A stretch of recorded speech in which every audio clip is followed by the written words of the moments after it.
The following is brought to you by the Starfleet Podcast Network, SPN The Spin.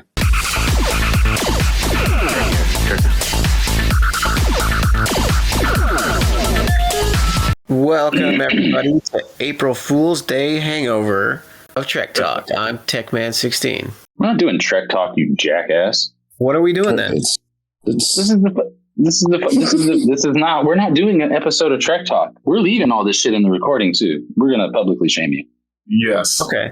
So what are we doing? This is the Spin Network. Yeah, this is the Spin Show, bro. We're still Trek Talk, part of the Spin Network.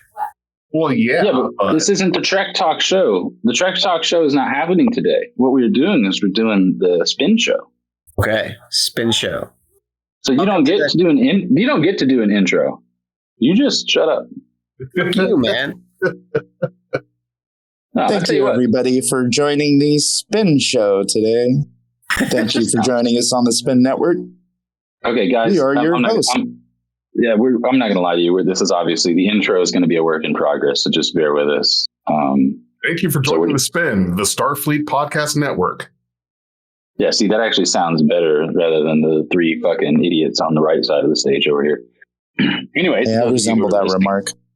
Yeah, understandable. So this is going to be the first episode of many. What we're going to be doing a monthly segment with all of the people from the various podcasts that are part of the Starfleet Podcast Network. And we're just going to get together and talk about the goings on within the Trek universe over the past month, and maybe beyond that if it's relevant. So I guess the first thing on the table, and the biggest thing, the most notable, would be obviously Picard is still ongoing. We're in the sort of the death throes of that show, right? Because This is the last season, and it's the end of the last season. So there's a lot of stuff to talk about. I mean, we can talk about the geriatric reunion tour. We can talk about the fact that Brent Spiner couldn't be bothered to cut carbs for a few months before recording. There's a bunch of stuff we can talk about. So, Big J, what do you got? So it's funny that you say that because I've been thinking about that. So going back and looking at Star Trek, The Next Generation, when you start there and you just work your way up, that I get how difficult it must be to play a character that is not supposed to age, is not supposed to, but basically you're a static body. You don't age, you don't gain weight, none of that. You look the same because you're an android. And I understand that when you're playing a part like that, how difficult it must be to maintain a certain look, size, things like that. And I've actually, best friend of mine is an actor out in LA, and we talked about that. Like you said, so are there things like that go into contracts, like your mustache, your beard, how you look, your size, height, weight, all that stuff? And he said that basically just about everything goes in that contract as to how you're supposed to portray or maintain a certain look, things like that. And to me, and I could be completely wrong, but I'm curious as to how much effort was put into as the years go by. You can't stop aging. We're all going to age. But you raise a very good point, is that as we've kind of kept going, yeah, Brent Spiner has gotten older, sure, but there are crash diets. You can cut some carbs, maybe kick up the, I don't know, get a little face work done or something. I'm not sure what it is. I think that, well, how about some CGI or? Yeah, at the very least. There's all these deep fakes that you see online and on YouTube, and it's amazing that these people that are just doing these things in their free time are able to do more impressive deep fakes than the ones that are getting paid to do it. Have you seen these comparisons on YouTube of how Data looked in the first season of Picard and the deep fakes that were applied that make him actually look like how Data looked from? I posted a video of that when we were doing our recording in the past couple of weeks or so. So yeah, and there's so much imagery available of Data as Data you could do a deep fake and Brent Spiner can look 500 pounds, and he would still look the same as would in the next generation. I don't understand why they didn't do that. It boggles my mind. It's not,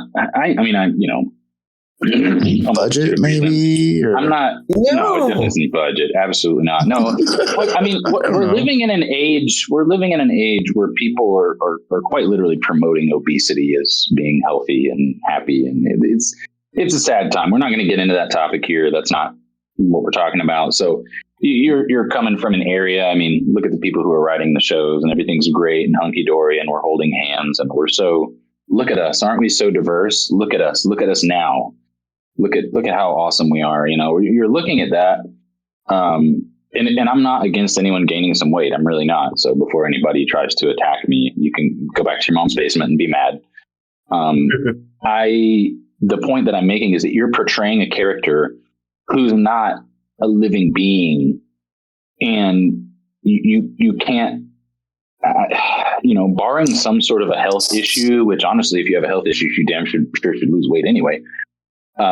You're not in a place where it's, every other character, you can explain that they get older, they age, they maybe put on a little bit of weight because they're human beings and that's perfectly okay. You played a fucking android, man, that doesn't age. Like, at least be a similar size. And like you say, makeup and some CGI and stuff like that. They did it with Arnold in Terminator. Mm-hmm. So, yeah. I mean, they've done it with plenty of people where they've come back. They did it for fucking, what's his name? Luke Skywalker in Mandalorian, where they CGI'd him. So, yeah, it's possible. The only thing I can think of is that, unfortunately, the only thing I can think of is that in typical New Trek fashion, it's, let's figure out how we can work in the body positivity thing now, or something. That's, anyway. I don't know, but they didn't mention anything like that. It was just, oh yeah, he's organic android now. Yeah, but they put the emphasis on it, aging and he's this and that, and he's a living being, and the implication is that living beings change the way they look and all that shit. So, whatever. I could be wrong. That's fine. But either way, you look like shit. So there's that. Well, and that takes me kind of back around to that point of, if you're going to play this character. Well, let me rephrase that. It's almost like, it seems like they've created themselves kind of an out or an easy button with the whole, we can transfer your consciousness and memories and who you are and everything else into a golem-like body. So, that means that now you can play this part just with how you looked rolling out of bed that morning and not have to, and not even have to attempt to look like you're an android that's not supposed to age or change shape or anything like that. And it was being left to the writers. The writers were the ones that would have to come up with these. Wasn't there, if I recall correctly, in Next Generation, there was something, it was almost offhand said about some kind of aging ability that was put into either in Data's programming or his construction or whatever. No, it was Data's mother. Yeah. The aging thing was put into Data's mother, so she'll age accordingly and he'll eventually turn off. Yeah. I want, you can write whatever you want now. I want to read you something. She's got an egg timer. I want to read you something. It's far beyond this courtroom and this one android. Could significantly redefine the boundaries of personal liberty and freedom, expanding them for some, savagely curtailing them for others. Are you prepared to condemn him and all who come after him to servitude and slavery? Your Honor, Starfleet was founded to seek out new life. Well, there it sits, aging like Brent Spiner, okay? I mean, look, so another thing, I don't want to just shit on Brent Spiner. The acting is good. That's Data, you know what I mean? And lore. Like it's just like we remembered. I like Brent Spiner as far as, the acting abilities. I've always liked him in everything. It's just, for me, it's not a dig at Brent. It's a dig at the part. And it's really difficult when you have a fucking reunion where everybody comes back and everybody's aged. Yeah. You know, But they all look smart. The most they part. all they're all where they Riker looks like your fat. Riker looks like your fat uncle, and Yeah, but Deanna, a lot of people do that when Deanna looks like your single Italian aunt from New York. You know what I mean? So that she looks like she's had some work. Hey, to be fair. Yeah, do you ever accidentally let like your bag of bread get too close to the stove and the heat gets to the plastic and it like does this weird thing to the plastic where it doesn't melt it, but it does this weird stretchy warped looking thing? That's what Deanna's face looks like. Oh man. But and here's the thing. Old. And here's the thing. Yeah, everybody's getting old, man. My face is going to fucking look like that in, 20, 30 years. Like, it's fine. There's not a problem with it, right? It's a humor thing. To be fair to Jonathan Frakes, he was already packing on the pounds in season 3 and 4 of TNG. Oh yeah, 100%. Yeah, he was already rather round about the middle. He had a good counterweight going. But and then Beverly, holy shit! I don't know if she and Cher have the same surgeon, but she looked like when I first saw her, she sort of looked like, you remember the guy from the Men in Black when she's like, your skin's hanging off your bones, and he pulls it back and he's like, there, is that better? Yes. That's such a good analogy. That's what it looked like, the cockroach guy or whatever, Yeah. Yeah, so that's what it looked like to me. All I'm saying is, if any of these actors, for whatever reason, listen to this show, this is obviously all for humor, but it's also true. So Truth can hurt. It's okay. I'm just saying. I looked in the mirror the other days, and I stopped counting the wrinkles at like 20. So, hey, I'm on my way. You know what I mean? We're all going to be there. It's happening. So, look, I'm poking fun, but trust me, I don't. It's not like I think that I'm going to be, an exception. I'm already halfway there. But anyway, another thing I'd like to bring up besides that, the acting in the show is good, right? I think we can all agree that for the most part, the acting in the show is good. Yeah. Even the newer people that they've come in, the two ladies that are playing Geordie's daughters, doing a great job. All these other people that are doing the acting's great. It's good. There's the interactions between the characters. There's a connection there. It's good. I think the script is a little silly because it's just like, hey, on this episode, let's find a new cameo. But I'm okay with that. That's okay. It's cool. No, it's cool, but it's kind of like it's a novelty kind of thing, right? Like it's like the last the last reunion tour or something. I don't know. But anyway, I want to talk about on one of the most recent episodes, not this most recent one, but I think the one before that, where they were in Daystrom and they were looking around, and it slowly, just for a brief moment, it pauses at a panel and it shows like a skeleton and so forth. And there's a name at the bottom. And I think we talked about this on Trek Talk briefly. I want to get Jay's take on it. And you look at the bottom, and that name is none other than James T. Kirk. They have his remains in Daystrom, which implies that like Tech was talking about, or somebody was talking about on one of our previous recorded shows, somebody had to go to the ribbon planet or whatever and retrieve Jim's body, from the rocks or whatever. I'm sure that was done right then and there when they're not going to leave him there. That's not going to happen, because the whole thing was they had to the reason that they were there and trying to save that star system is because there was a pre-warp civilization on was it the fourth planet of that system? Fourth planet. Viridian 3 was the one that was in class and all that and could support life. Well, what they didn't want to have happen is for the people of Viridian 4 to finally get to that. Viridian 3 was uninhabited. Viridian 4 was the pre-warp civilization. They didn't want them to send their probe or go explore this planet and see, holy shit, there's this large structure of a ship that is laying here, and look over here, there was a body of an alien that was buried there. That would be contamination. They're not going to leave anything behind. So when you go beyond what was shown in the actual movie, the symbolism of Kirk being quote unquote buried on top of the mountain with the rocks all on him, that was just a symbolic thing. He wasn't left there. That wasn't left to be found by the species the next planet over. And right.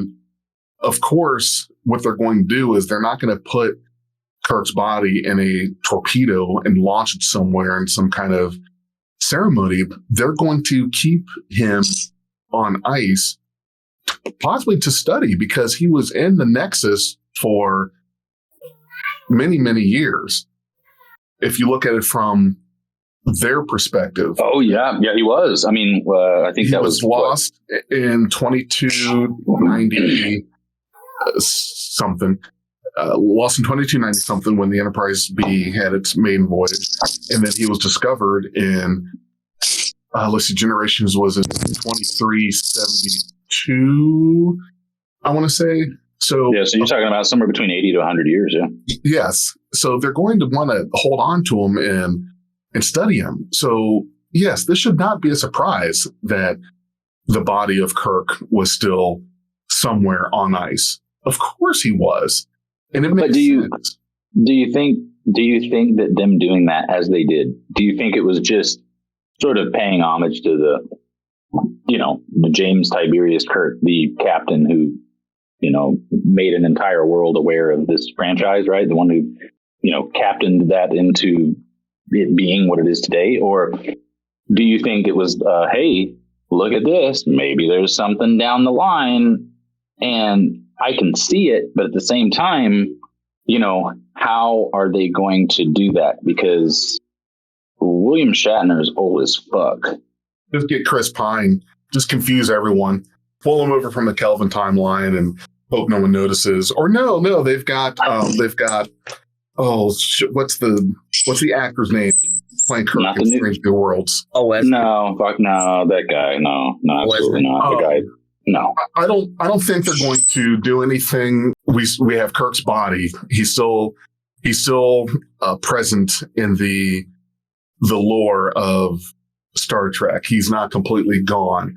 I don't think that meant if we get another series that takes place after the events of Picard, and there's been a big fan swelling to try to get something. Actually, there was a pitch that was done with Paramount Plus called Star Trek Legacy. And the idea behind this pitch that was done was that you would have characters from this series, from Picard, also mixed in with characters from Next Generation, Deep Space Nine, Voyager.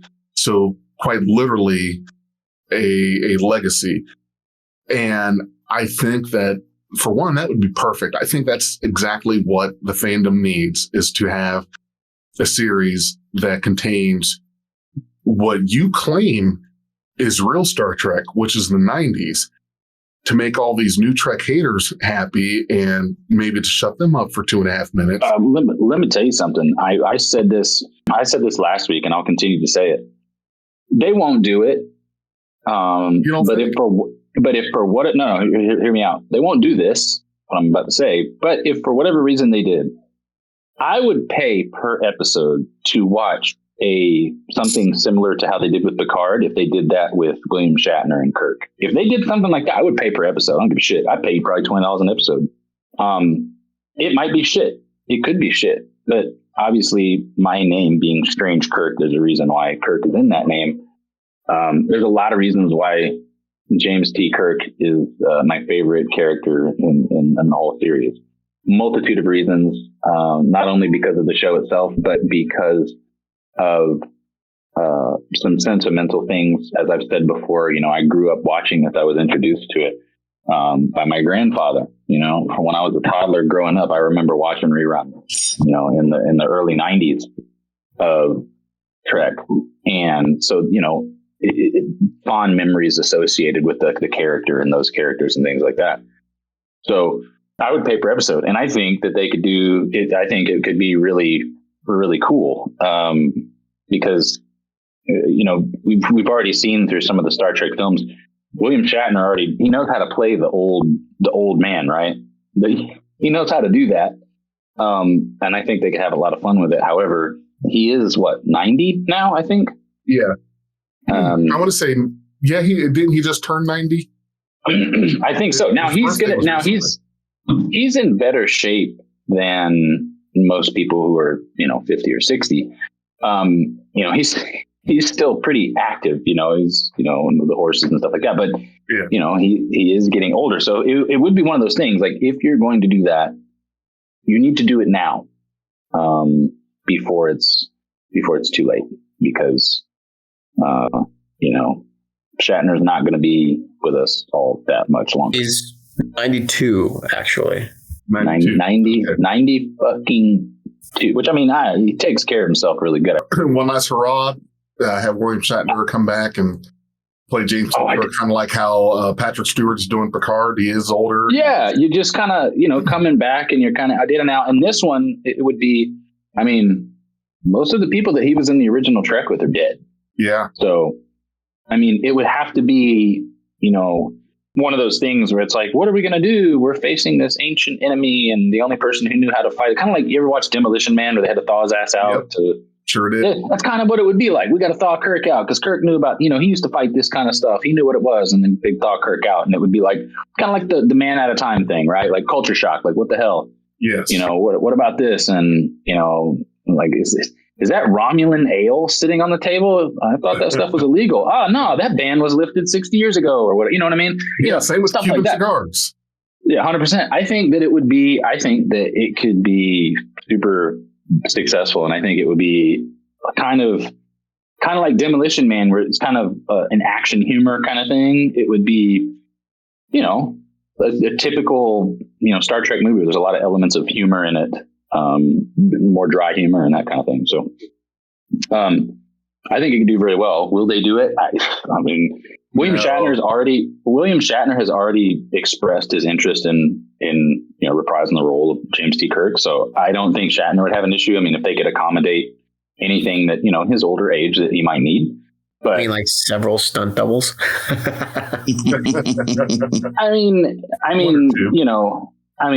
don't think that they would do any, I don't think they would do any of that stuff. Much like in Picard. I mean, whenever there was an action scene. Don't you remember the first episode of Picard? You had a stunt double because they had a 90-year-old man running up a bunch of stairs to the roof of a building because Romulans were chasing them.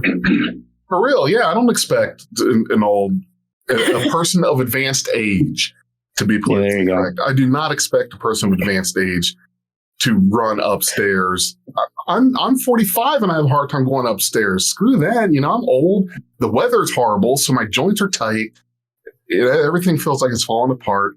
I would probably ask for stunt double. Like, guys, I'm not running up 2 flights of stairs. Fuck that. Yeah, I mean, I wouldn't care. I just think it would be really cool. I don't want to spend too much time on it, but I think it would be a really cool idea. So could it happen? It could. All the pieces are there. Will they do that? Probably not. So we did get something similar with Chris Pine reprising his role of Captain Kirk as part of the original Enterprise on Saturday Night Live. Yes, we did. Yeah, that was a good skit. Hey, look. Well, but why wouldn't they? I don't want to keep. If we're trying to move off this topic, I don't want to keep adding to it because I've got a bad habit doing something like that. Oh yeah, we all do. We all do. Trust me. How about that Starfleet Academy show, huh? Was it what? Starfleet Academy. Yeah, it's like the Starfleet Academy show. Again, another pitch. I don't know. It sounds like it would probably be kind of lame, actually. Well, I think it'll be an extension of Discovery. They'll probably have Tilly in it. Paramount Plus has officially granted a series order to CBS Studios' upcoming Star Trek Starfleet Academy, which will follow a group of young cadets as they embarked on different galactic adventures. Production on this coming-of-age drama is expected to begin in 2024. but we don't have anything in regards to which time frame of Star Trek this is happening, and it may not even be in the timeline of Discovery. It might not be then. Who knows? Is that what we, to get a Starfleet Academy, would we want that to be something that is a quote unquote kind of a prequel show, something that takes place before Picard, anywhere between the original series and Picard, or would it be preferred that it's in Discovery in the 30 whatever century they're in now, with with Tilly, as was mentioned before? I would prefer if it didn't happen at all. Yeah, I'm not. You're not wrong. I'm not saying that I'm doing cartwheels down the stairs because I think they would be better off if they were to do it in their current timeline in the year 30, blah blah blah, whatever, Mm-hmm. I think that they would be better off there because you would have a lot more interesting things going on, such as, you have people that went through the academy back in the 2100s, 2200s or whatever. And then going to this new academy that they've set up for Starfleet, and, the clashing of the cultures, and, and plus they would do that because, then they could exploit the diversity thing and, So the new series description and quote, a more soapy YA than the other Trek shows, as well as increased diversity, which given in this world of Star Trek could refer to species diversity as well, hint, hint. Starfleet Academy will introduce us to a young group of cadets who come together to pursue a common dream of hope and optimism. Under the watchful and demanding eyes of their instructors, they will continue to discover what it takes to become Starfleet officers as they navigate blossoming friendships, explosive rivalries, first loves, and a new enemy that threatens both the Academy and the Federation itself. Sounds like Star Trek has met the Wonder Years. I mean, again, I think we pretty much knew all that shit was coming, but I think there's a lot to cultivate here with the Starfleet Academy series. Honestly, I'm not mad. I'm not mad at them for trying to do something like this. It hasn't been done yet, so why not explore this part of Starfleet by doing the Academy? There's actually a lot that can be done with that. You know what I say is that take all those writers on Discovery and put them on this show. Don't contaminate any of the other shows you got in production. Just keep them on this weird little path and let them go. I think what we're gonna have to do is what we're getting to the point. If they want Star Trek to continue, they're gonna have to come up with something that's original. I mean, because in everything thus far, they've leaned on something that's already existed, right? Well, the Academy would be original. It hasn't been done yet. Yes, it could be, a whole new list of characters, except for the fact that you're leaning on Discovery because you're leaning on character development that occurred in another show. I think that much like if you look at everything now from movies, video game industry, television, everyone is so afraid to try a new idea. Yes. No one wants to do anything new. They're afraid of failure. Well, how can we guarantee that we'll at least have moderate success? Well, find a successful, an IP that's already successful and redo that or lean on that. Because even if people hate it, we're still going to get the initial influx of money because people are going to want to see it. Just like that shitty Dragon Ball movie they made. It fucking sucked ass, but the initial response was everybody had to see it because it said Dragon Ball. Exactly. Right? Put the name Dragon Ball on it and you got an audience. 100%. You put Dragon Ball, just like, look at me. The to a fault. I'm part of that. You heard what I said earlier. Put fucking William Shatner as Kirk in something and I'll pay you whatever. Yeah, I'm going to watch it. There's no way. I'll make payments to watch it. I don't give a shit. Anybody out there that pretends like they wouldn't watch that, you're lying. Oh yeah, you're lying like hell, dude. Everybody would, which is crazy why they haven't done it yet. But hopefully they will. That would be so awesome if they could be like, hey, Don't die yet. We need you to make a show. Right. Right. It could be one season, 10 episodes. That's all they need. One season, 10 episodes. Hey, you know what? You guys have been missing this son of a bitch since the 90s. Here we go. One season only. Here we go. Yeah. I'm all for it. Yeah, I think it'd be great. I'd be shocked if somebody didn't approach or hadn't approached him yet to do something like that. We're not the first. We can't be the first ones to just thought. No. And that's why I said perhaps maybe they said, well, let's put that in there because maybe we can make this happen. And if not, it's still just a cool nod to, the OG James T. Kirk. So either way, it'll work. Well, and then here's the other thought.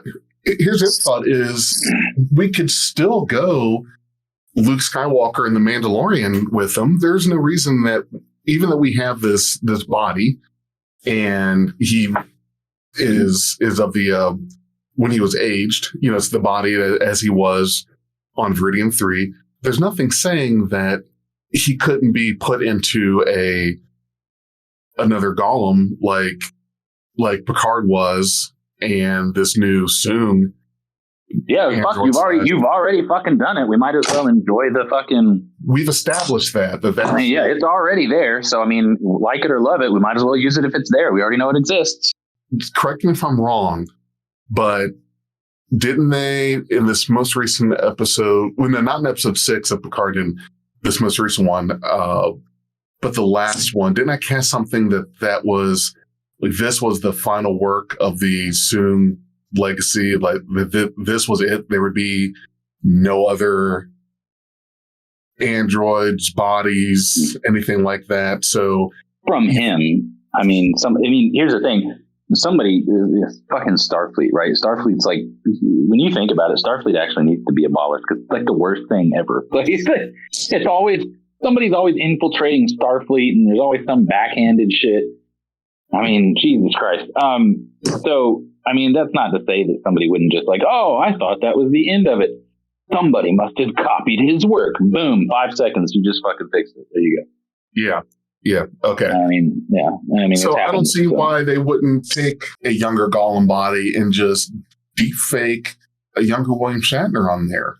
Yeah, or just do what they did. Do what they did now and be like, oh yeah, well, we put him in the whatever, blah blah blah, and that's why he looks the way he looks. There you go. Fine. Fuck it. Or you know what? It could all just end up being fan service. In that it was an Easter egg. That's all it was Easter egg. Yeah. That's what it was meant to be. Yeah.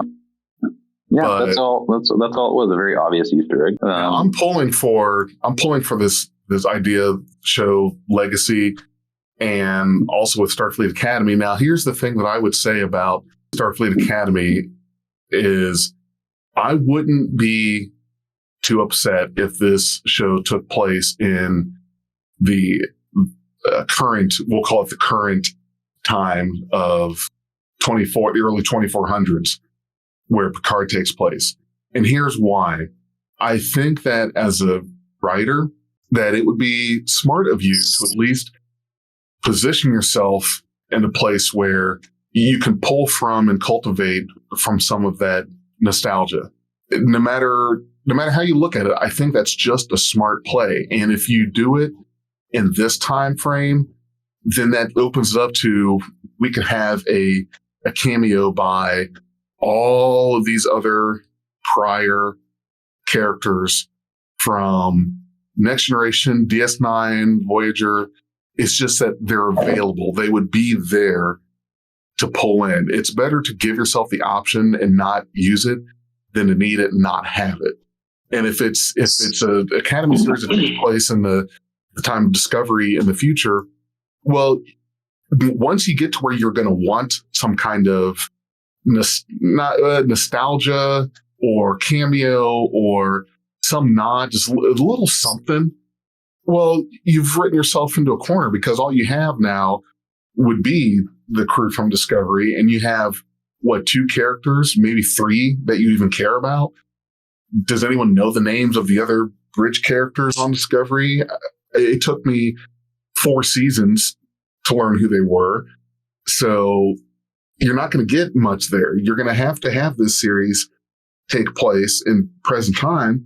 so that you at least give yourself the option of having a Tuvok cameo. You could get to see Ensign Harry Kim again. You could get someone from DS9. You could do a whole lot more with it.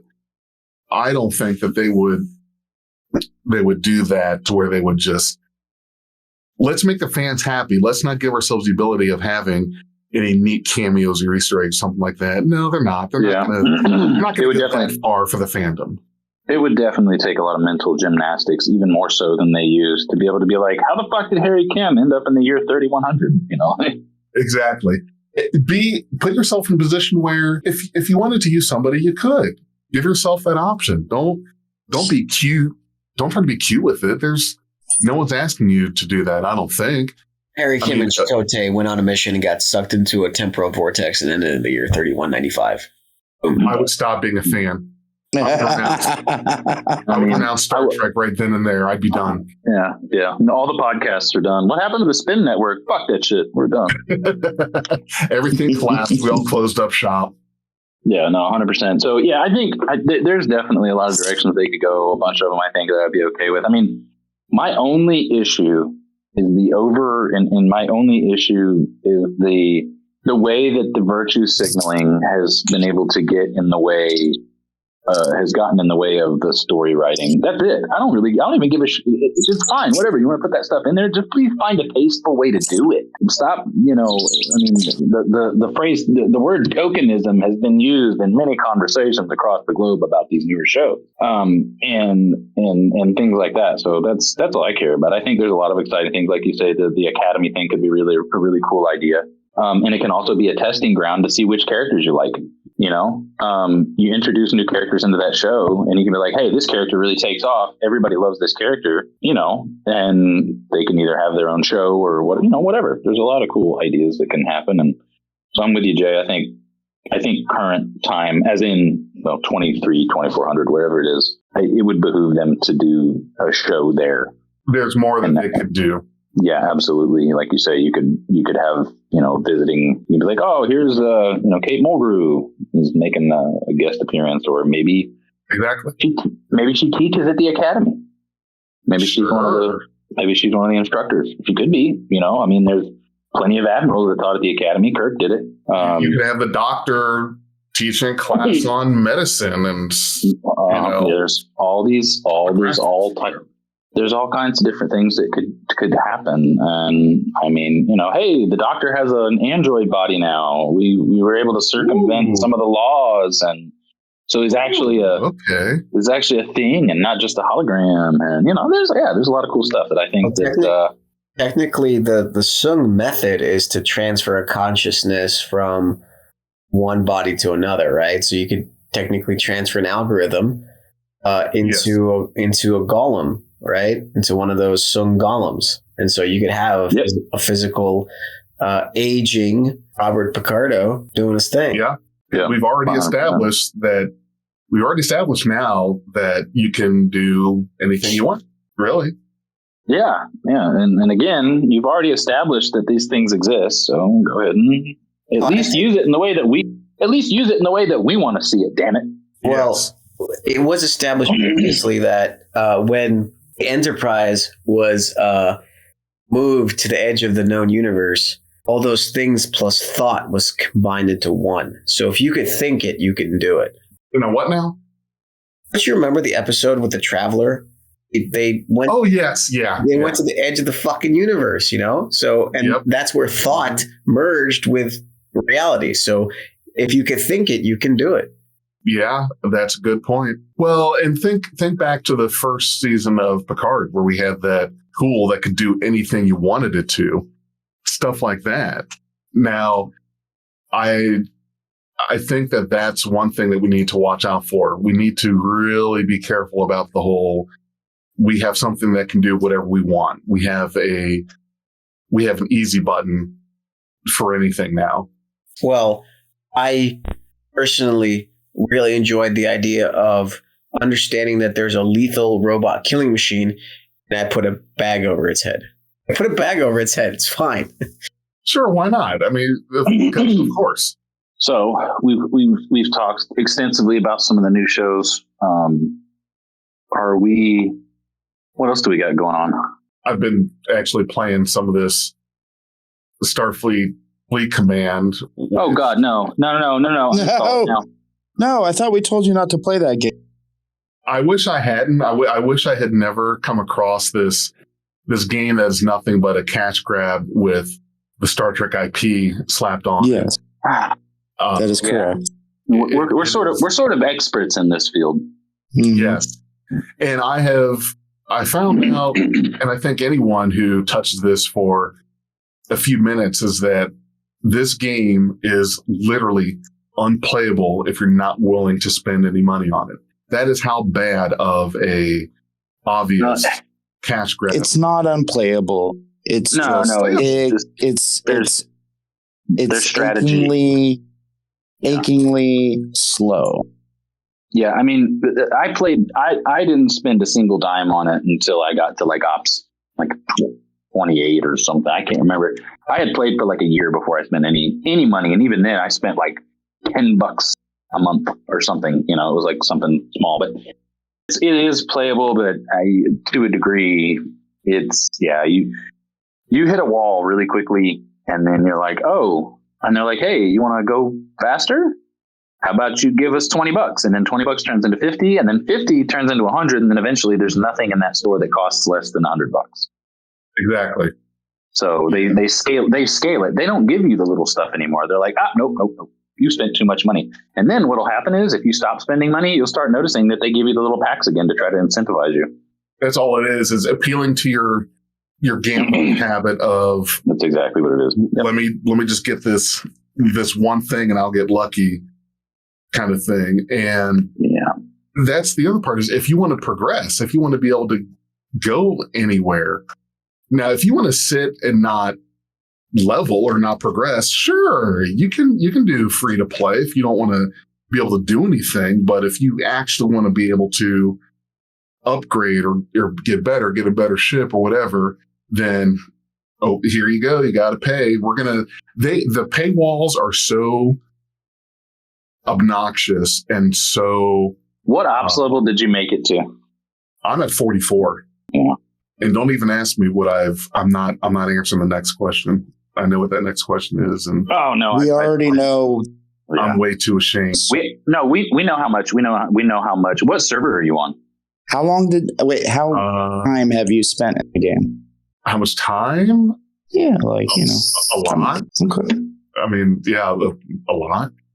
In regards to server, is there a good way to? I'm trying to look that up. I don't. Jellyfish. Is that? Yeah, I think it's Jellyfish. If that makes sense. Or are you talking about the server number? The server number. How do you get that? How do you?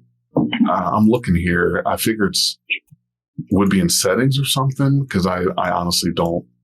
I'm looking around. Does the old trick still work, where you open the game and put it in airplane mode? I think it still works.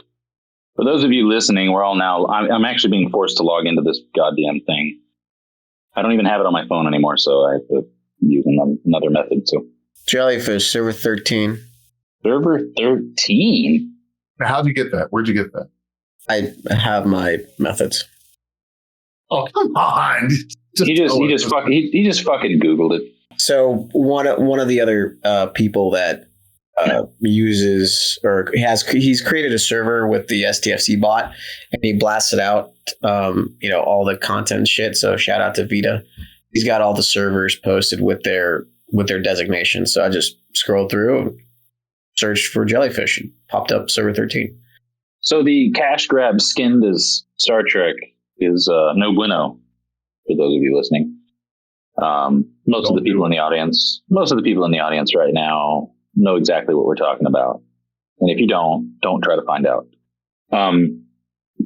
It's not really a Star Trek game. They skin it as such to appeal to those of us that are nerds. And yeah, that's pretty much, I mean, they could honestly take this exact same game and put anything on it and appeal to that particular fandom, right? So, yes. It could be Star Trek Tetris, and we'd all be playing it. Yeah. Oh yeah. We pay for it. You know, we do a subscription. What is it? $20 a month? Oh yeah. Oh, I can get the premium pack that changes. I get custom color blocks with emojis in them. Oh shit. But there's Star Trek blocks. Fucking, you mean Spock hand blocks? What? $50? Yeah, that's a fucking good buy. Sign up. Jesus. Excuse me while I wipe my chin. Thanks, Scopely. Why are we such suckers? It's you guys, nature to be suckers. I can honestly say I'm not a part of that club anymore. I can look down on you fuckers. No, you're still a sucker. What did you just do recently? You went and bought fucking Romulan ale. Don't give me that shit. I bought Romulan rye whiskey and it tastes amazing. And then you're still a sucker. You overpaid for fucking. Did I overpay for it? I'll guarantee you, if it didn't have that IP on, CBS wasn't printed on and labeled, it would have cost less. I mean, possibly, yeah. Probably, but I'm also not having to buy a battle pass every month to be able to drink it. Oh. So don't pretend it is still a consumable. Good point. Yeah, but I buy it once and I drink it. I don't have to keep paying for it. Exactly. You don't have to pay every time you. I didn't have to buy it and then pay to store it every month before it was consumed. Yes. And then pay for the glass that I pour it in. And then pay for the ice that I may or may not put in that glass. Don't compare that. You're right. What you're describing is Scopely business practice. That's exactly what it is. I just bought something and I drink it. And guess what? Cash exchanged hands once. I didn't have to upgrade the bottle. I didn't have to upgrade the stopper. I didn't have to go mine for 3 months to be able to afford a glass to pour it in. I can make myself a smaller shot or a bigger shot. I did not have to pay for the amount of liquid that's in the glass.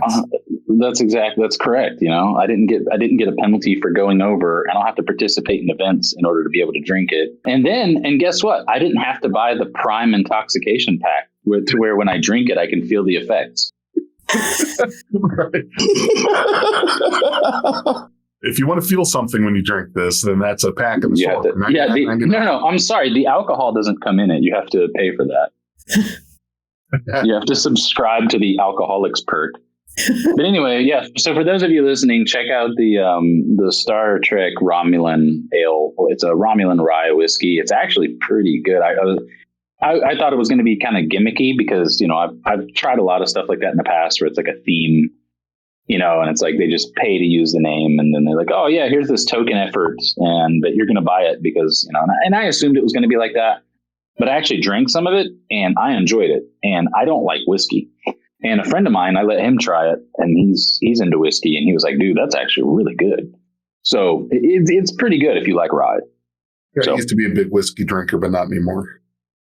I was never really big into whiskey. I mean, I can appreciate a decent whiskey, but it's just like, you know, I've had people that have offered very expensive, oh, this is, $500 and something a bottle, something, aged in a virgin's ass sipping whiskey. And I'm just like, oh, I always tell people, no, thank you. It's not that I'm ungrateful, but it's wasted on me because I can't appreciate it because I'm not a whiskey fan, It's like giving kids brand name ice cream that's like the artisan vanilla bean. Yeah, they don't give a shit. They just want fat, sugar, and cold. Yep. That's it, man. I mean, you can't appreciate it. Well, they don't give a shit. And my famous word phrasing would be I digress. So anyway, yeah, for those of you listening, check it out. I think that about wraps it up for today. We can move on to we haven't trying to see here if we have. Do we have an after party channel here? If we don't have an after party, damn it, I'm making one. Like I'm actually doing it right now. So anyway, Big J, I'll let you take us out. All right. So thanks everyone for joining today. And if you want to get more of the Starfleet Podcast Network, we have a YouTube channel where we are still working on getting some content on there. Tech man. And we've got other podcast groups that are part of this network, Tribbles and Transporters, Beyond Trek Podcast, Highly Logical, and Trek Talk. And it's this new endeavor of taking some of these smaller Star Trek podcasts and joining together as kind of a cooperative group, like call it a United Federation of Star Trek Podcast, if you would. But that's what it is. It's the Starfleet Podcast Network, SPN, call it the Spin for short. So you'll be able to find more of our content there, which points you out to the other members' stuff. And this was a great morning to talk Star Trek, talk podcast, Star Trek Picard, and things like that.